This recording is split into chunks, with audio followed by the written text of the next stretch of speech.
Im ganzen Fädel ist die Aalfrau Schmitz bekannt.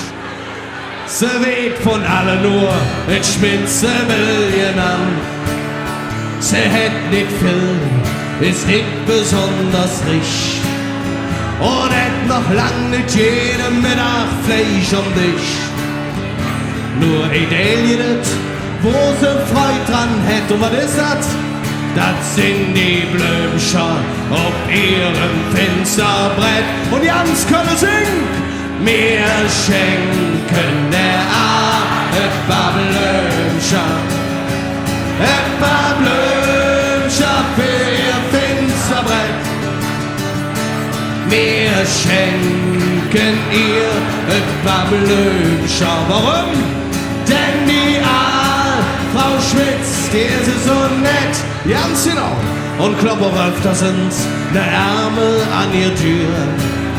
Ja, dat sie ja nicht sieht, ich glaub, dat könnt nicht für. Und ich such nicht reich, ist keine Millionär. Jetzt so verschenken, ja, dat fällt mir ja nicht schwer. Und sind nicht nur 10 Pfennig und nicht Miet, ja. Dafür hätt sie ever unsere Sympathie. Und was singen wir? Wir schenken der et paar Blümscher. Et paar Blümscher für Fensterbrett. Wir schenken ihr et paar Blümscher. Warum? Denn die Frau Schmitz, die ist so nett und die alleine. Wir schenken der das geht lauter. Noch lauter. Wir schenken.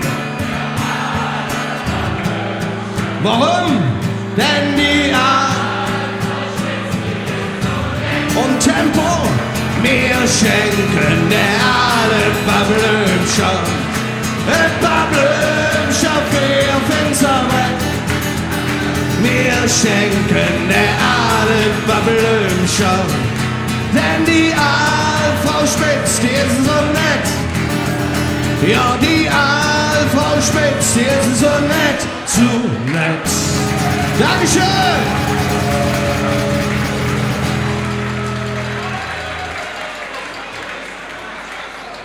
Ja, vielen Dank. Ich erlaube mir an dieser Stelle auch mal ein Lied von meiner neuen CD zu spielen. Und das ist ein kleines Liebeslied, das heißt Mit dir, Seite 7. Mit dir. Und ich würde mich freuen, wenn ihr Lust habt, das auch mitzusingen. Seite 7 mit dir, und für die, die kein Kölsch können, übersetze ich das gerne. Auf Hochdeutsch heißt es nämlich auch mit dir. Die Nummer jede so.